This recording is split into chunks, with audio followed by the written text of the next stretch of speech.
My name's Tim Giles and I'm one of the trustees of Broken Biscuits. We're called Broken Biscuits because Broken Biscuits are the ones that get left behind on the plate. It's about supporting the pets that otherwise wouldn't get the help, the ones that, to use a human analogy would be the ones not picked for the sports team or left behind, because this is the scenarios a lot of these dogs faced, is that they were left behind. They were the dogs that found themselves abandoned on the streets, or found themselves in a shelter and not getting the support that they needed, not getting adopted out and having the futures that they deserved. And Broken Biscuits is sort of referring to that fact that we're looking after the dogs that are still valid and still have great lives ahead of them. My wife has been involved in animal rescue all her life, and when we met about 15 years ago, we were travelling around Europe, and we used to see a lot of pets on the street, cats and dogs, and we were always wanting to help. And so when we got back to the UK, we decided that we'd help with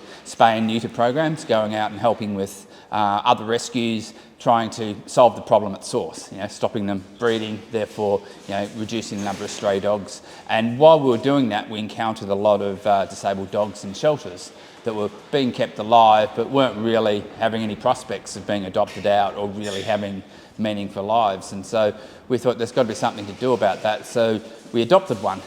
And we rescued him, brought him back to the UK, and that was Otto,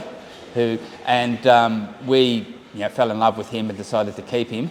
And from that, going through the learning curve of looking after the disabled dog, researching all of the various types of wheelchairs and the care needs, we realised that there was a gap, that there's an information gap, that even vets in the UK and across the world weren't necessarily up to speed with the latest in terms of support for disabled dogs. So Broken Biscuits is all about filling that need and providing the support to keep families together longer, so that when a moment of crisis happens, people are informed and can make the right choices. And that's about knowing that wheelchairs are available, that there is support care needs, that there is organisations like us that can, this is Otto, that can help people through that. And once people get through that, over that hump, then it's really just about giving them the little bits of information and support as needed, and they can rejoin their families and have active lives.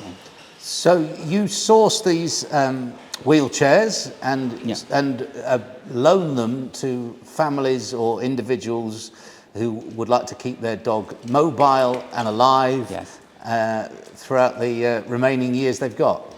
Yes, we use a company called Wheels for Dogs, who produce these vet-approved wheelchairs, and we use these chairs because they're totally adjustable, and because no dog's the same, no injury is the same, and it's important that we configure the wheels to fit the dog and so that they can be as comfortable, and that you want to make sure you're not doing any harm, and you also want to make sure that they're actually able to use them to their full. So we source those wheelchairs from the UK distributor, and we loan them out to families in need for however long the dog needs them. So the idea is that when the dog no longer needs the wheelchair, or the bike as we call them, they can return it to us, and then we can loan it out to another family.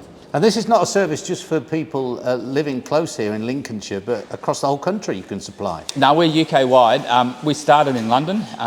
We moved up here to Lincolnshire about 4 years ago, and we've been running our sanctuary here for 4 years. And so this is basically our rehabilitation centre and our doggy park.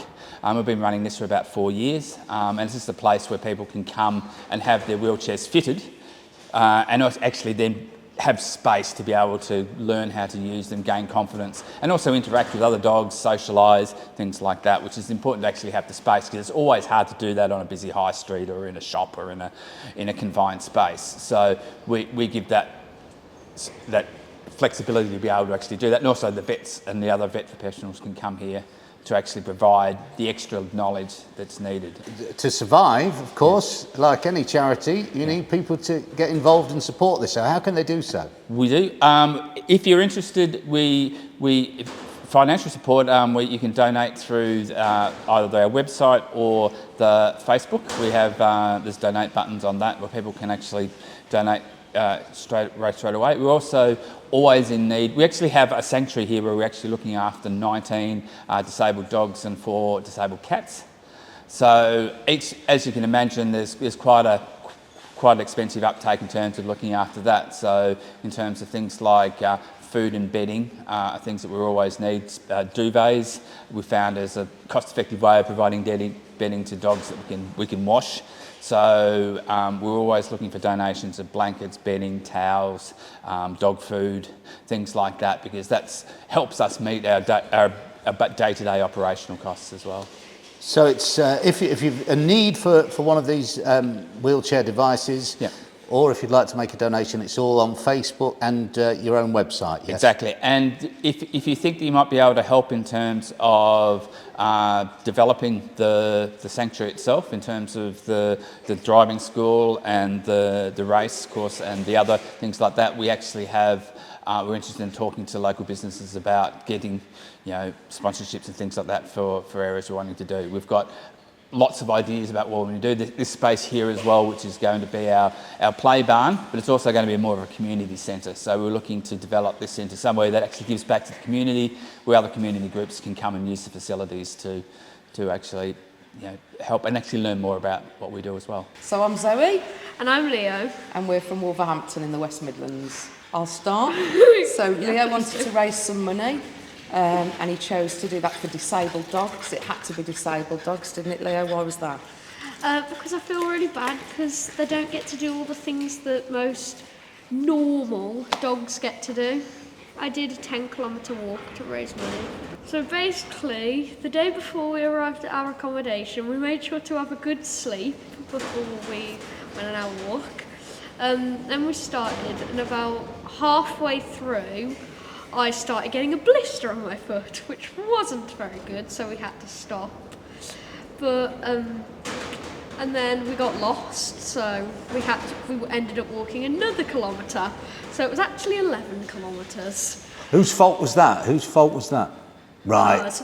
Definitely. I missed one of the arrows. How much did you raise? Come on. About £450. Amazing. We've just gone over that point at the moment. Jill from Market Raisin. Jill, it was your idea for me to come here today. What brought Broken Biscuits to your attention? We've recently moved and got loads and loads of towels and bedding that we didn't need, and somebody recommended Broken Biscuits to donate them to. So I came and absolutely blown away by it. I remember seeing you the day after or something that you'd been here. You're passionate about people getting involved and supporting this because they can do even more then. That's right.